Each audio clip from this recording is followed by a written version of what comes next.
Mais uma vez, o nosso grupo de Ciência, Tecnologia, Engenharia, Matemática e Inovação encontra-se aqui reunido no Salão dos Conselheiros do Clube Naval. Antes de iniciar o nosso ciclo de palestras de hoje, eu gostaria de prestar homenagem, que já foi autorizado pelo clube, para um grande atleta da Marinha, oficial de Marinha, chamado Valdemar de Araújo Filho, que faleceu recentemente. Ele foi uma pessoa, um oficial de Marinha, um aspirante e um atleta primoroso do Fluminense. Tanto isso é verdade que no jogo do Fluminense teve 1 minuto de silêncio.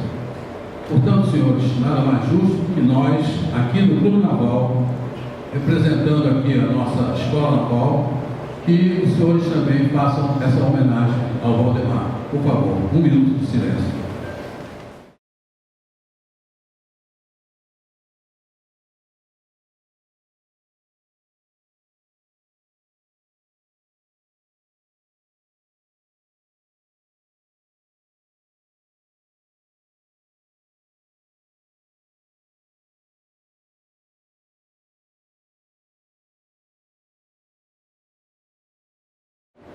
Muito obrigado, senhores.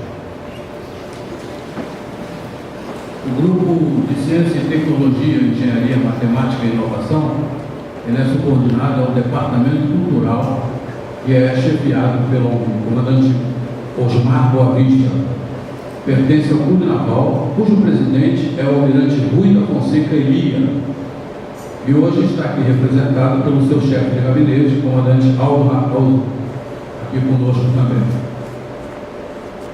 O nosso propósito é disseminar os conhecimentos nas áreas abrangidas das ciências, tecnologia, também na área de engenharia e matemática e na parte de inovação. O nosso grupo, atualmente, já está com uma ramificação em São Paulo. Nós vamos fazer uma palestra na USP no dia 15 de maio, sobre energia nuclear, dentro da USP. Vai ser muito bom para nós, porque nós vamos despertar, mais uma vez, esse gigante adormecido que é o Brasil, com propostas que possam servir de base para até mesmo a área da ciência e da tecnologia. Nosso grupo agora está sendo motivado para divulgar estas informações junto aos órgãos do governo. Nós somos do relacionamento pessoal do ministro de Ciência, Tecnologia e Inovação e vamos apresentar com certeza para ele algum documento que o nosso grupo preparou para que ele possa analisar a possibilidade de implementar no governo. Nós também temos a Revista Marítima Brasileira. Eu conversei com o almirante Elcio de Sá Freitas e ele me disse que é muito importante fazer o registro lá. E temos também a revista do Clube Naval, que é carente de matéria para ser publicada aqui junto ao Departamento Cultural. O nosso grupo foi criado em abril de 2018 e realizamos importantes palestras no ano passado. Big Data, submarinos no panorama asiático, ensino superior brasileiro da matemática, banda larga por satélite, urna eletrônica, internet das coisas. Em 2019, falamos sobre engenharia de barragens, especificamente sobre Brumadinho e sobre Mariana.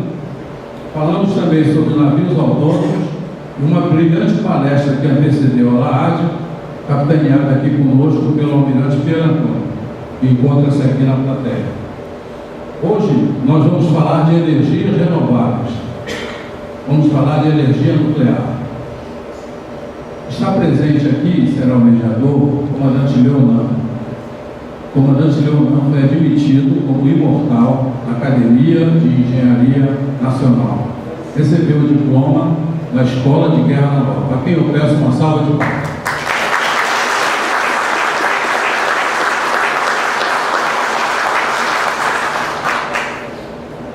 Cabe destacar que o nosso grupo está agora empenhado em fazer com que haja uma participação mais efetiva da sociedade. Portanto, cada um dos senhores poderá fazer com que os trabalhos, os pensamentos, as análises cheguem até nós, aqui no Departamento Cultural. Isso é muito importante, porque nós queremos ter importantes assuntos para serem colocados na nossa revista e debatidos aqui no nosso Departamento Cultural.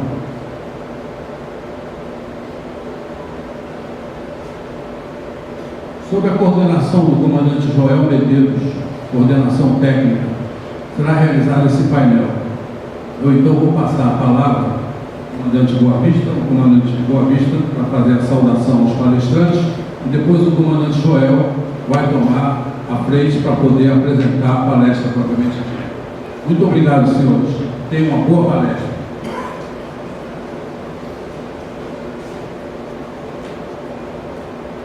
Senhores e senhoras, inicialmente quero apresentar o comandante de esquadra Aurélio Ribeiro da Silva os nossos cumprimentos e, através dessa ação, eu cumprimento aos demais. Preciso explicar por que o diretor cultural vem se apresentar nesse grupo. E a razão é muito boa, porque o grupo exorbido de suas atribuições por entusiasmo e competência. Então, a gente é obrigado a montar sempre um chapéu de apoio que nos é de grande satisfação. Os senhores, então, terão com certeza uma palestra de muitíssimo bom nível e, pelo sucesso que o grupo tem tido, então o grupo tem projeções, não exatamente o grupo de interesse do Clube Naval, passa a ser o currículo desses representantes. Então eles têm extensões em órgãos importantes e estão divulgando aquilo que nós achamos que seja, sob o ponto de vista de patriotismo, essencial, que é informar principalmente a sociedade civil da importância da sociedade civil no problema de defesa nacional. Porque, em verdade, se nós estudarmos todo o panorama da defesa, desde as questões diplomáticas até as questões de mobilização, a gente vê que o papel militar acaba sendo secundário. Então, agradeço também aos senhores palestrantes e, por gentileza, a casa de vocês. Boa tarde a todos. Primeiro, inicialmente, todas as autoridades aqui presentes, na pessoa do Grande Esquadra Aurélio, meu colega de turma. Cumprimento os colegas de Marinha e forças co-irmãs, amigos, amigas, empresários, funcionários de organizações públicas e privadas, professores, alunos e demais presentes. Eu queria inicialmente falar sobre a dinâmica do nosso encontro. Nós concebemos esse evento em 3 painéis, três palestras que serão proferidas. A primeira palestra tratará da questão estratégica, chamamos assim, do planejamento nuclear do Brasil. Logo a seguir, nós teremos uma outra palestra, tão importante quanto a primeira, que trará a discussão as questões também estratégicas da energia renovável, aí incluindo eólica e fotovoltaica. No terceiro momento, tão importante quanto os dois, nós traremos aqui na nossa casa cases de sucesso da implantação de soluções renováveis no Nordeste. Uma empresa que estará conosco dando seu depoimento como essa questão das renováveis vem crescendo no Nordeste principalmente. As palestras, elas terão um intervalo a ser definido pelo moderador, no momento exato do intervalo, fica a seu critério. E nós teremos também ao final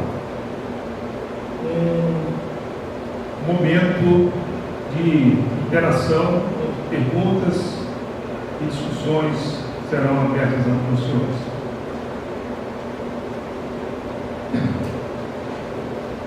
Faremos agora então a composição da nossa mesa, apresentando os nossos ilustres palestrantes e moderadores. Como moderador do evento, temos conosco o Dr. Leonardo Santos Guimarães. Convido à mesa o comandante Leonardo para tomar a assento.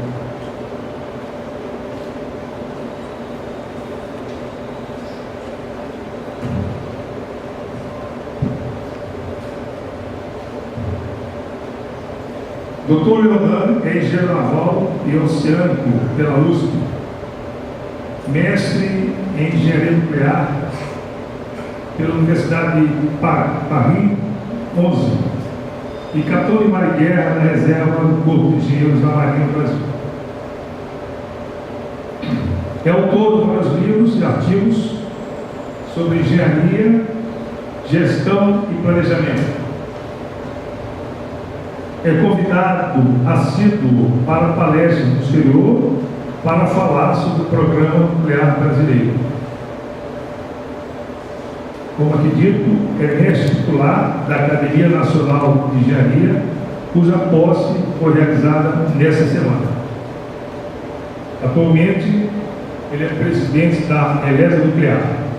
Muito obrigado.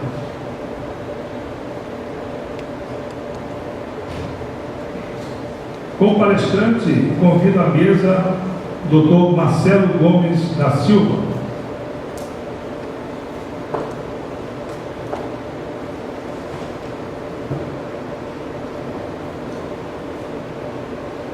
Marcelo Gomes da Silva é engenheiro eletricista pela Universidade Federal Fluminense, pós-graduado em Economia pela Universidade Federal do Rio de Janeiro. Na eletronuclear, trabalhou no Departamento de Engenharia Elétrica, no projeto de construção, comissionamento e suporte à operação da usina nuclear de Angra dos. Atualmente, o Dr. Marcelo é chefe do Departamento de Desenvolvimento de Novos Empreendimentos da Eletronuclear. É também vice-presidente da Associação Brasileira de Energia Nuclear. Muito obrigado.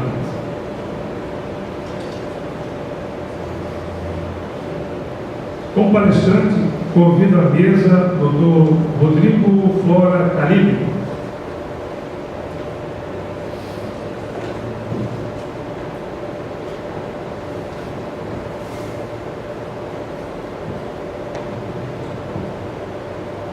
É professor assistente do programa de pós-graduação em meteorologia e do mestrado profissional de engenharia urbana e ambiental da PUC Rio de Janeiro. É coordenador do curso de especialização em energia solar e do curso de extensão de energia solar fotovoltaica da PUC Rio. Tem pós-doutorado em meteorologia pela PUC Rio e doutorado em engenharia elétrica pela PUC Rio também, com ênfase em sistemas de energia, tendo feito um ano de doutorado sanduíche na École des Mines de Paris. Mestre em engenharia elétrica pela PUC Rio, com ênfase em métodos e apoio à decisão. É membro do grupo de trabalho de motores recondicionados do MME, possui artigos publicados em jornais internacionais relevantes relacionados à área de energia, dentre eles Energy, Energy Policy, Energy Efficiency. Muito obrigado.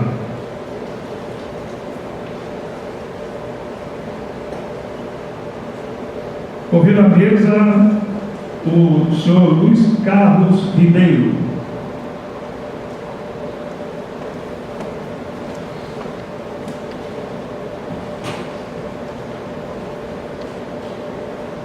Oscar Ribeiro é empresário, diretor comercial da Motriz, empresa especializada no planejamento e na implantação de sistemas de geração, cogeração, transmissão e distribuição de energia elétrica, abrangendo centrais eólicas, centrais fotovoltaicas, centrais termoelétricas, centrais hidrelétricas, além de subestações de alta e média tensão e redes de média tensão.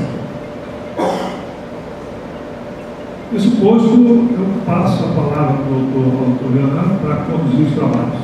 Muito obrigado. Boa tarde a todos.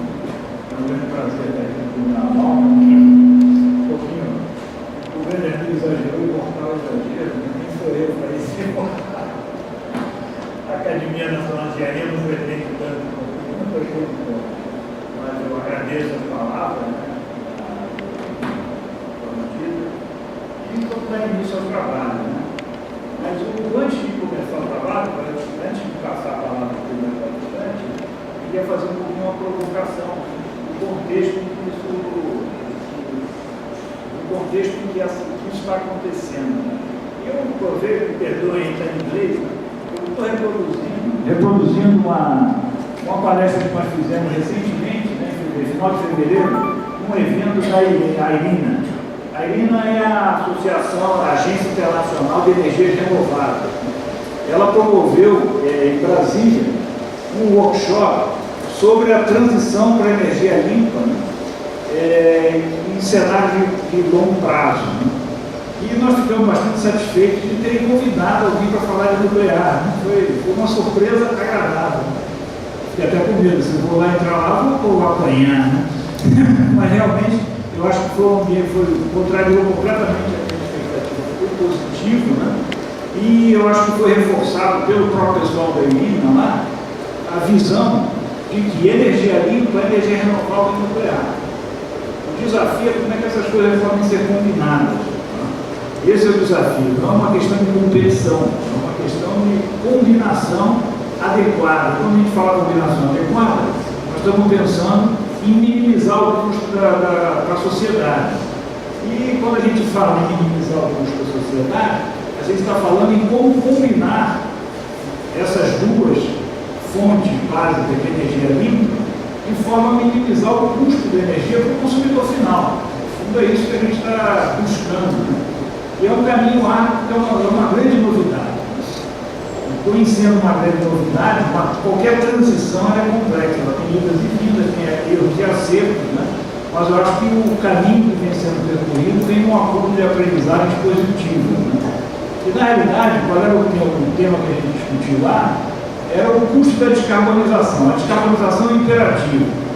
Agora a questão é quanto é que custa essa descarbonização para a sociedade, mas custa numa visão ampla, não é custo, que custo é esse? Né? Então esse é o ponto mais complexo da discussão, que exige aí se aprender com a experiência do passado, não repetir erros e acertar para chegar no objetivo final, que é ter essa transição feita para a energia limpa ao mínimo custo da sociedade. E não tem dúvida que a longo prazo, os sistemas elétricos vão ser amplamente dominados pela energia nuclear e energia renovável por razões óbvias, que são aquelas fontes de energia limpa. Né? Por favor, tá? Isso passa primeiro pela avaliação, quando a gente fala em custo, né? A gente tem que custo é esse que a gente está falando? Uma publicação clássica, né, que todo mundo que trabalha no setor conhece, é o custo projetado geral de eletricidade, que é publicado periodicamente pela Agência Internacional de Energia. Esse documento, que é uma referência mundial para qualquer discussão, né, ele busca captar todos os custos de geração, né, e os resultados são apresentados. Só que os custos da geração não incluem todos os custos que é aplicados ao sistema. Ele não leva em consideração uma série de outros custos associados ao próprio sistema, que vão além da geração, que não são capturados por esses custos apresentados. E aí, se você basear simplesmente a decisão em cima desses custos, você corre o sério risco de tomar decisões equivocadas. Mais recentemente, recentemente, precisamente no final do ano passado, né, a OECD publicou um documento extremamente interessante, que eu acho que é uma mudança de paradigma, uma mudança de visão desse tema, que é justamente o título dessa apresentação na época era o custo da descarbonização. Então ele busca responder algumas perguntas que são as perguntas-chave, né, para o futuro. Né? Qual é o mix de eficiente em termos de custo, né, para atingir a descarbonização, considerando uma grande parcela de energia renovável variável no sistema. A outra é quais são as tecnologias que estão disponíveis, né, quais são os custos esperados, razoáveis e o efeito dessas tecnologias na confiabilidade do sistema como um todo. Quer dizer, e quais são as políticas que podem levar aos investimentos para chegar lá efetivamente numa profunda descarbonização estabelecida como uma meta de 50 gramas de CO2 por quilowatt-hora gerado. Na verdade, esse estudo eu não vou entrar em detalhe, não quero fazer palestra, né, pode passando. Ele criou o cenário, mas eu marco esse aspecto. Né? O custo de geração, ele é uma parcela do custo total. Ao custo de geração, você tem que agregar vários outros custos que são ligados ao sistema, como o custo de perfil, o custo de balanceamento, o custo de rede, né? E depois reduzir em cima da flexibilidade que as tecnologias têm para chegar no custo total, que é o custo de geração mais o custo de integração.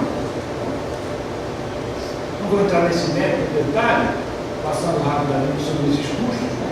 Então, eles fizeram uma avaliação bastante interessante, simularam diferentes sistemas elétricos, com diferentes participações das renováveis, né? E avaliaram esses custos. Né? Quer dizer, isso aí é só o custo, mas pode passar. O importante é chegar no final. Os custos, impacto, vamos lá. Quer dizer, então, no final das contas, o relatório faz as seguintes recomendações. Ele reconhece, né, a importância de alocar de forma equilibrada os custos do sistema às tecnologias que causam esses custos. Né?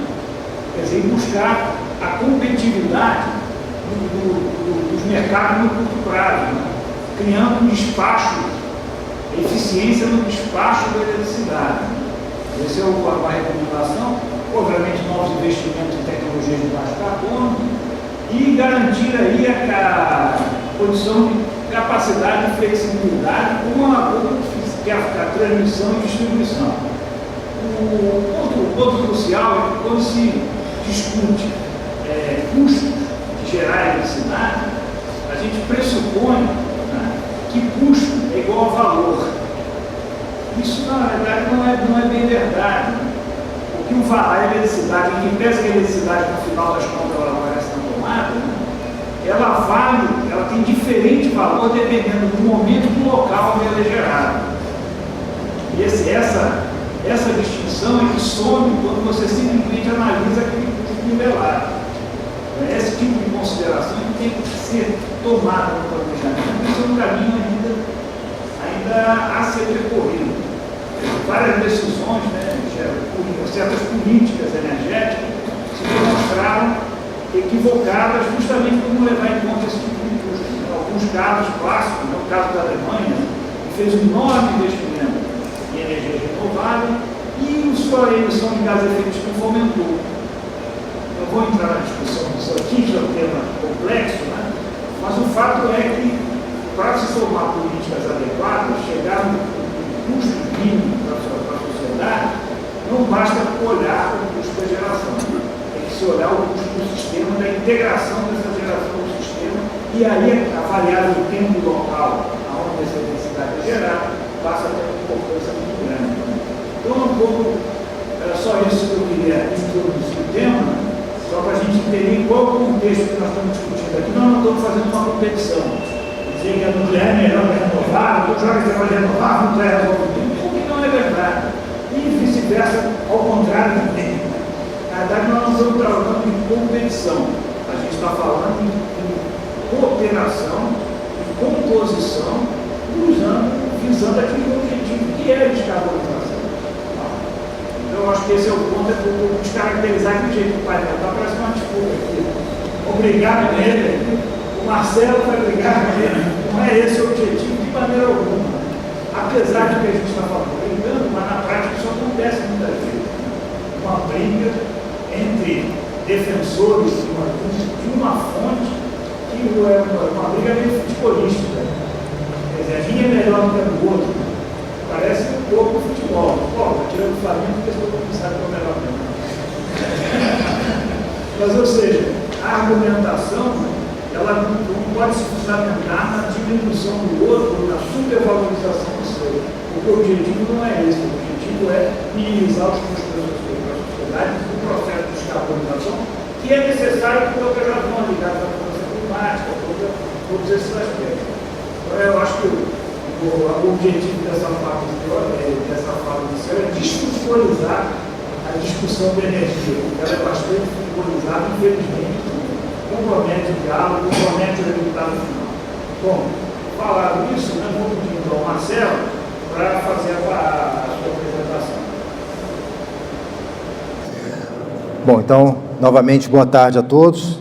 Queria, antes de mais nada, agradecer ao Clube Naval a oportunidade de estarmos aqui hoje, nessa tarde, conversando um pouquinho sobre energia. Energia renovável, e eu vou, na minha apresentação, dar um enfoque um pouco mais abrangente, não só a energia nuclear, mas falar um pouquinho sobre energia no Brasil, os desafios que a sociedade hoje em dia nos coloca, a todos os que planejam, que estão presentes no mercado de energia, e qual a contribuição da energia nuclear nessa equação complicada que eu vou mostrar aí à frente. Só com uma pequena introdução, fala sobre energia nuclear. Esses números estão sempre mudando, eu chequei eles hoje de manhã. É uma energia presente no mundo, na vida moderna. Existem no mundo atualmente 450 reatores em operação, só nos Estados Unidos cerca de 100, outro tanto na Europa, a Ásia crescendo também de forma muito significativa, responsável por 20% da energia no mundo. Então, nós estamos falando de 1/5 da energia gerada no mundo. É uma fonte importantíssima no mundo atual. Além disso, não como às vezes a gente pensa, uma opção tecnológica do século XX, alguma coisa uma aventura que passou. Não. Existem atualmente 55 usinas em construção no mundo, inclusive ali no Brasil, Angra 3, Estados Unidos, América do Norte, Europa Ocidental, Europa Oriental, na Ásia, muitos projetos em efetiva construção. Existe um outro número também que chega a quase 100 usinas planejadas. Essa é um número um pouco mais difuso, porque esse conceito, às vezes, também é o que é uma usina planejada, mas existem compromissos sérios de diversos países, diversas empresas, no sentido de aumentar a geração nuclear. Então, é uma fonte que, além de responder por 20% do mercado de energia, da geração energética, de toda a energia que a humanidade consome, é uma fonte que está em expansão.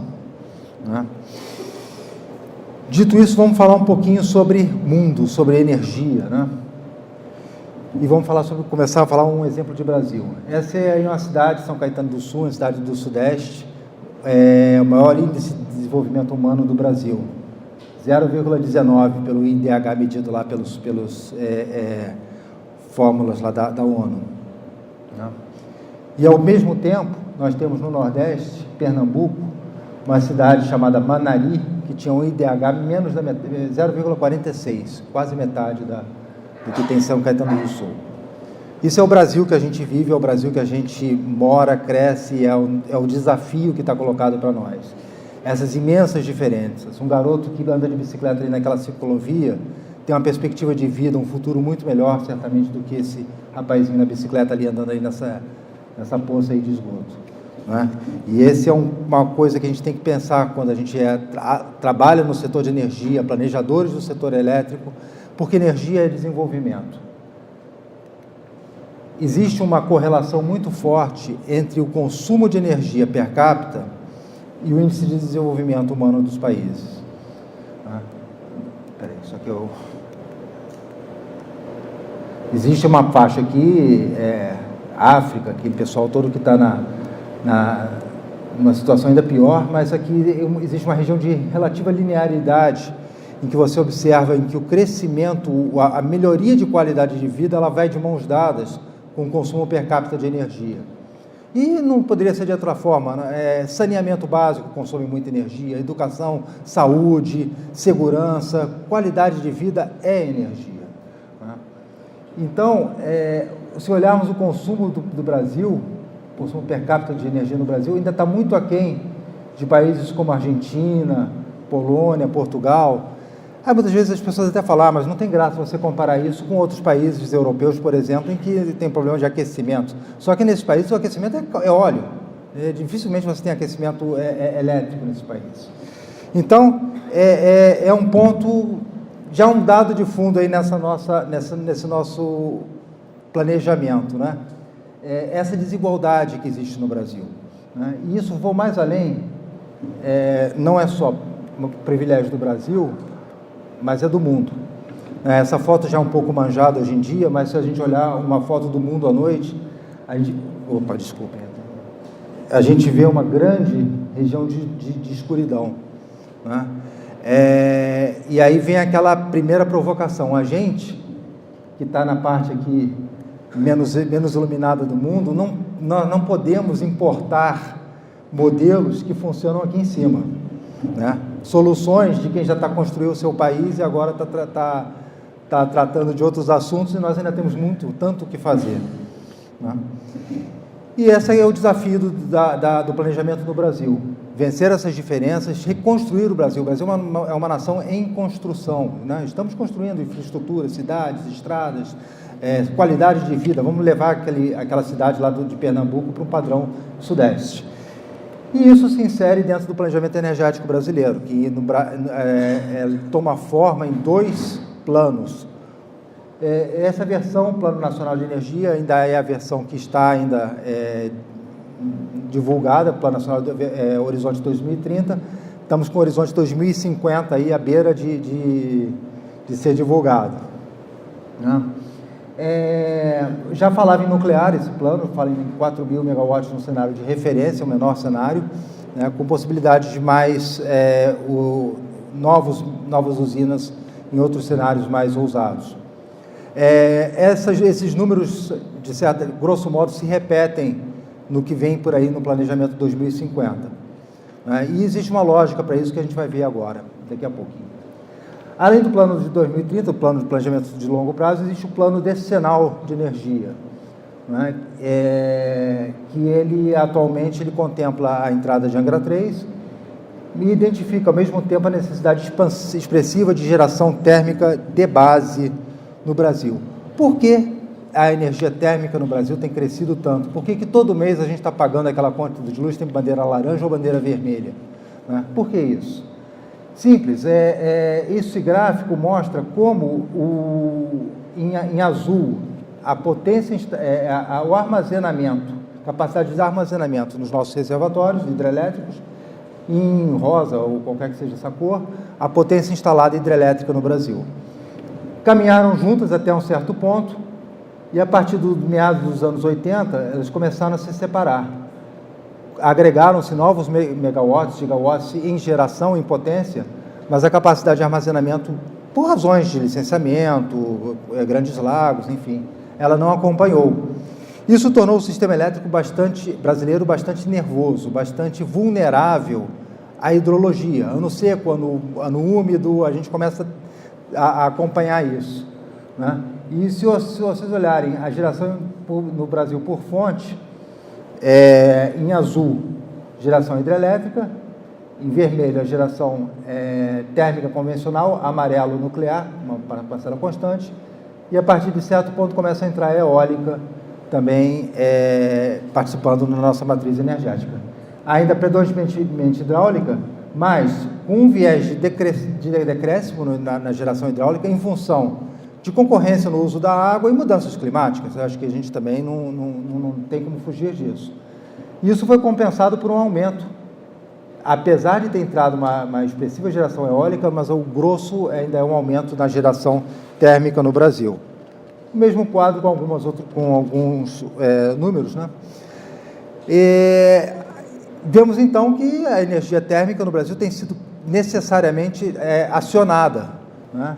E, além disso, isso entra de certa forma, em um conflito que havia sido assinado no Brasil, no passado, que é o compromisso de redução de gases de efeito estufa, em que o grosso da meta, ela recai sobre o setor elétrico. E aí a gente já vê um dilema que a gente tem no Brasil, né? A gente está com mais energia térmica sendo demandada, as cidades crescendo, a gente tem que levar o progresso a todo o país, não dá mais para fazer hidráulica, não dá mais para fazer reservatório, estamos entrando com a eólica, as renováveis, mas falta uma parcela importante de energia firme. E esse é o papel que a gente entende como energia nuclear, né? Esse é total de emissões de gases de efeito estufa por fonte, né? Aí muito se fala, não, mas olha só, e a eficiência energética, né? Eficiência é um fator, os prédios, vamos falar em prédios eficientes, em formas de melhorar esse consumo, muito se falou isso, e é verdade, né? A eficiência tem sido uma constante, tem sido um crescimento importante, mas existe um outro lado da moeda, né? Ao mesmo tempo em que a eficiência, os sistemas elétricos tornam-se mais eficientes, os eletrodomésticos são mais eficientes, a demanda aumenta, né? Todo mundo aqui nessa sala tem 1, 2 aparelhos de telefone celular, né? Tem uma novidade para vocês, cada aparelho de celular, se você computar toda a rede que sustenta ele, armazenamento de dados, estações de radiobase, todo o sistema de interconexão e comutação, consome tanto quanto um refrigerador, tá? Isso é um consumo que não existia no passado, né? E aí, se a gente voltar lá no começo dessa apresentação e pensar no refrigerador e naquela parte escura do mundo, uma geladeira americana, ela consome por ano tanto quanto 9 etíopes, que talvez seja o tamanho de uma família média lá na Etiópia.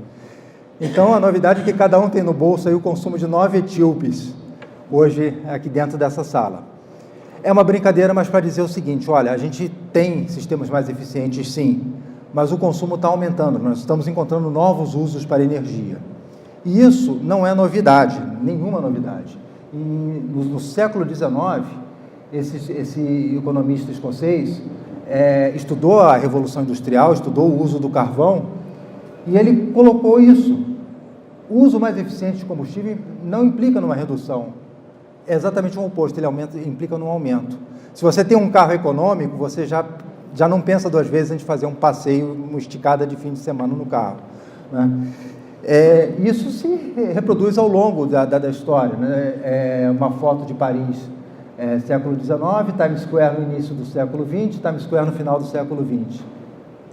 A eficiência dos sistemas de iluminação aumentou exponencialmente, mas o uso, idem, não ficamos mais eficientes com aquela mesma quantidade de luz, né? Isso é um fato importante, né? Hoje em dia a gente fala muito em computação de nuvem, coloca lá as suas fotos no Google Fotos e tudo mais. Outra novidade, a computação em nuvem hoje em dia, ela consome mais do que a Índia, do que a Alemanha, é mais do que um país inteiro, que não existia esse consumo e hoje em dia está presente aí. Isso é para se ter uma ideia do tamanho do desafio, né? E aí, como é que é esse armazenamento em nuvem? Vamos pegar 2 data centers, né? Carolina do Sul, Virgínia. Podem ser alimentados por 2 redes. Nos 2 casos, óleo, carvão. O nuclear nos Estados Unidos tem uma presença bastante interessante.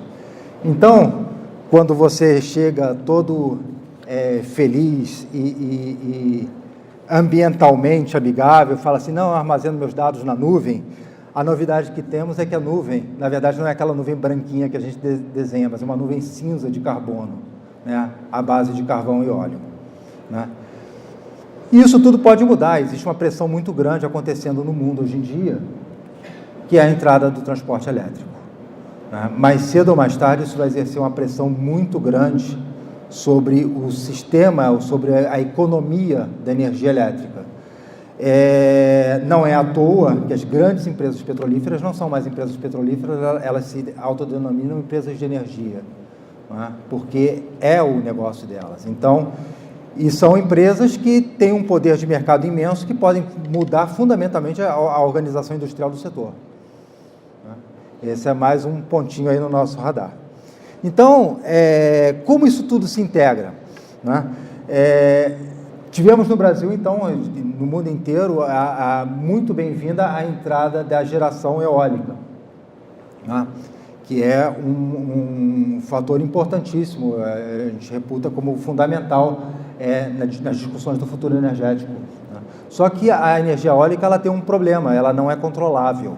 Né? As outras fontes são controláveis, muitas fontes são controláveis dentro de certos limites, a eólica não.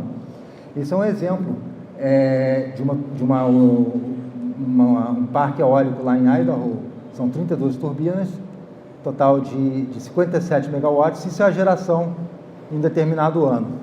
Né? E, então, essa variabilidade é que é o desafio que se impõe.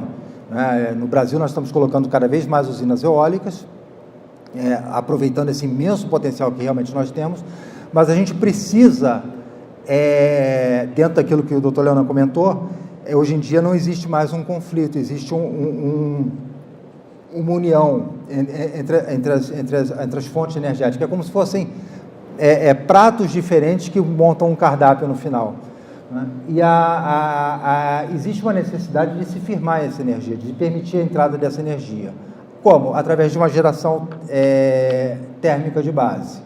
O Brasil ele tem um sistema elétrico que dá para fazer um aproveitamento muito, muito interessante. Na medida em que você tem, por exemplo, térmica de base 100% gerando lá dia e noite a 100% de potência, como um Angra 1, 2, Angra 3 em breve, né? O que isso te permite? Permite poupar meus reservatórios hidrelétricos. E na medida que eu tenho energia estocada nesses reservatórios, esse estoque me permite compensar a variabilidade das hidráulicas, das eólicas. Esse é o mix ideal do Brasil, é como o sistema brasileiro pode e deve funcionar. Né? Tenho aqui mais 2 pequenos gráficos sobre variabilidade, que ela pode acontecer dentro de intervalos de minutos, em horas e dia a dia, ou sazonalmente, mas isso já não vem muito ao caso. Né? E aí, então, falamos sobre como a energia nuclear ela contribui nesse quadro. Né? Custo de combustível muito baixo, por isso que ela é uma geração predominantemente de base. Né? O custo de uma nuclear é o custo da construção da usina. O combustível, pela concentração de energia no urânio, realmente muito baixo. Então, ela é muito pouco exposta ao custo de mercado.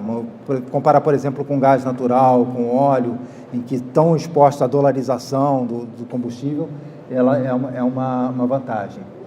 Né? Os custos, então, de produção são baixos, 30% a 40% da tarifa, o resto realmente é custo financeiro de amortização da construção. Combustível abundante, não precisa dizer, né? A gente sempre fala que o Brasil é uma das maiores reservas de urânio do mundo. A gente ainda não fez essa conta, mas se formos comparar o que nós temos de energia aí no nosso solo em urânio, seguramente dá um segundo pré-sal, ou talvez mais. Né? Geração de base confiável, já no mundo já se chegou a 700 dias contínuos de potência.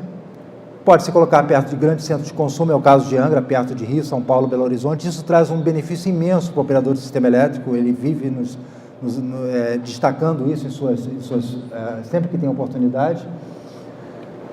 Grandes ciclos sem recarga, 18, 24 meses, vida útil longa, né, de 60 ou até mais, baixa ocupação de solo, não emissão de gases de efeito estufa, é uma fonte competitiva, você vê nos Estados Unidos, hoje em dia tem bastante competição, né, pode ser em função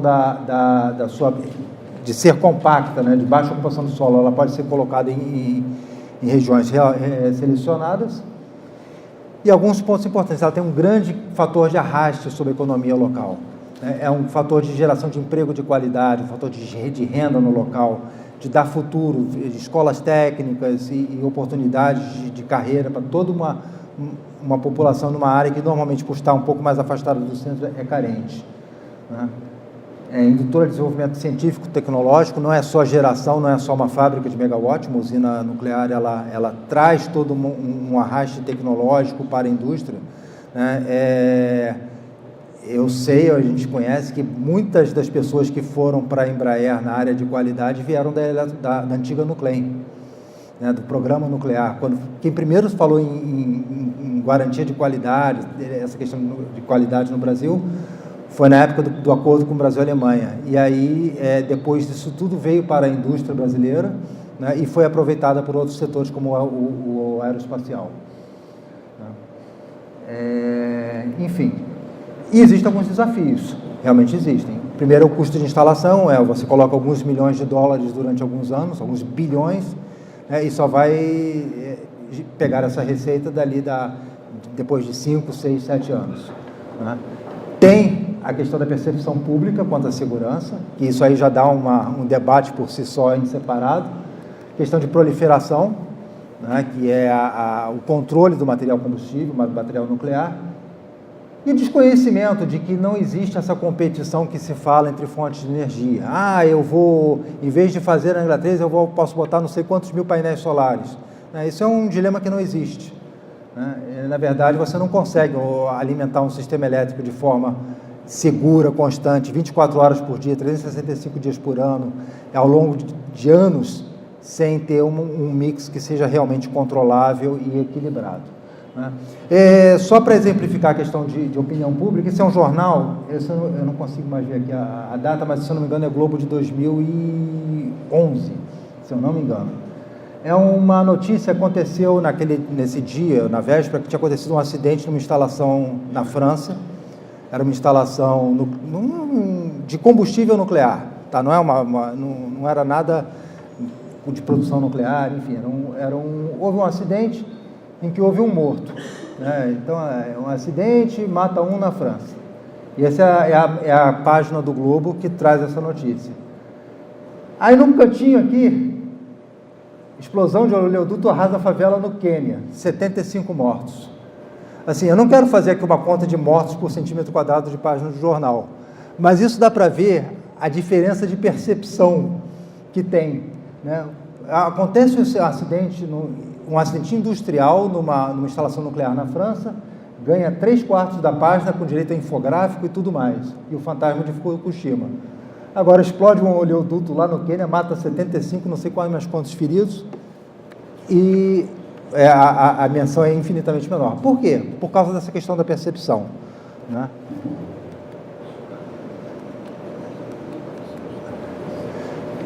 Bom, e em função disso, né, aí os países daquela zona iluminada do globo tomam as suas decisões, e a Alemanha, em 2015, desligou a usina nuclear de Grafenheifeld, que é a usina de referência para a Angra 3, que era uma usina de 1.345, gerava 12 gramas de CO2 por quilowatt-hora gerado. Né? E no mesmo ano, meses antes, inaugurou uma usina de 1.654 megawatts, gerando 820 gramas de CO2 por quilowatt-hora. Uma diferença líquida de 8 milhões e 500 mil toneladas de CO2 a mais na atmosfera por ano. Né? Essa é a transição energética, a Energiewende dos alemães. Né? Isso foi quando foi desligada lá a Grafenheifeld. Mais um exemplo rápido, essa é uma usina de Shoreham, perto de Nova York, ela ficou pronta, nunca operou. Né? E na época, em 81, 82, havia um folheto que foi distribuído à população. Olha, a indústria de luz lá de Long Island está querendo construir uma usina nuclear no seu quintal. Solar, not nuclear. Né? Só que se você for nas pequenas linhas ali, patrocinado pelo Instituto de Aquecimento a Óleo. Né? Esse pessoal ficou mais sutil hoje em dia, mas ainda estão presentes com seus lobbies. Era isso que eu queria dizer. Obrigado aí a todos pela atenção.